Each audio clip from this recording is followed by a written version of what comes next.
இன்னைக்கு இந்த உலகத்துல அபூர்வமா கிடைக்கிற ஒரு விஷயம் என்னன்னா சமாதானம். எந்த மனுஷனுடைய வாழ்க்கையிலையும் சமாதானம் இல்லை. ஒரு குடும்பத்துல இடத்துல சமாதானம் இல்லை, ஒரு வேலை இடத்துல எடுத்துட்டா சமாதானம் இல்லை, இல்லை ஒரு ஸ்தாபனத்துல சமாதானம் இல்லை, ஆலயங்கள்ல கூட சமாதானமற்ற சூழ்நிலை இருக்கிறத நம்மளால பார்க்க முடிகிறது. ஆனா நம் தேவனாகிய கர்த்தர் உலகத்திற்கு சமாதானத்தை கூறுவதற்காகவே வந்த சமாதான பிரபு அவர். வசனம் சொல்லுது, கர்த்தர் அவரது ஜனமாகிய எனக்கு சமாதானம் அருளி ஆசிர்வதிப்பார். கர்த்தருடைய வேதத்தை நேசிக்கிற எனக்கு மிகுந்த சமாதானம் உண்டு.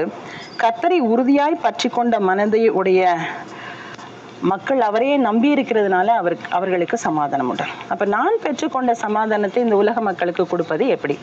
இன்னைக்கு நம்ம கம் அக்ராஸ் பண்ற one or other person is with some problem. ஆனா அவங்கள நம்ம எப்படி ஃபேஸ் பண்றோம்? பல நேரங்கள்ல அவங்கள உதாசீனப்படுத்தி நாம் கடந்து போயிடுறோம். ஆனா உண்மையிலேயே தெய்வ பிள்ளைகள் செய்ய வேண்டிய ஒரு காரியம் சமாதானமற்ற மக்களுக்கு சமாதானத்தை கூறுவது. ஸோ இன்னைக்கு ஒரு கவுன்சிலர், ஒரு சைக்காலஜிஸ்ட் தான் கவுன்சிலிங் கொடுக்கணும், இல்லை சமாதானம் கொடுக்கணும் அப்படின்னு அவசியம் இல்லை. பிரச்சனையில் உள்ள யாரை நம்ம கம் அக்ராஸ் பண்ணாலும் ஒரு சில நிமிடங்கள் அவர்களோடு கூட நாம் நின்று அவர்களோடு கூட பேசலாம். அவர்கள்கிட்ட இருக்கிற பிரச்சனைகளை நம்ம சால்வ் பண்ணுறதுக்கு ட்ரை பண்ணலாம். இல்லை அட்லீஸ்ட் அவங்களுடைய பேர்டன்ஸை, அவங்களோட ஸ்ட்ரெஸ்ஸை ரிலீவ் பண்ணுற ஒரு ஸ்ட்ரெஸ் ரிலீவராக நம்ம இருக்கிறதுக்கும் வாய்ப்பு இருக்குது.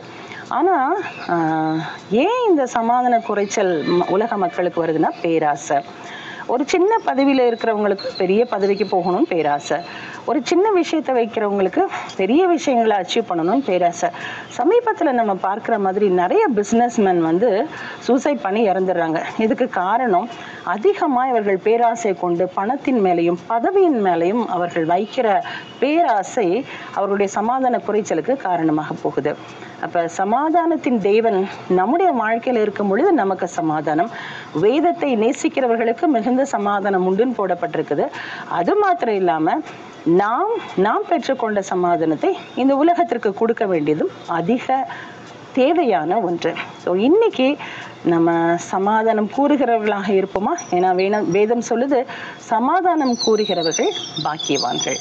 ஸோ ரெண்டு பேருக்கு இடையில சண்டையை கொழுவி விடுகிறதை விட அதிக பாக்கியமானது, பரலோகத்திற்கு தேவையான ஒன்று, சமாதானத்தை இந்த உலகத்திற்கு கூறுவது.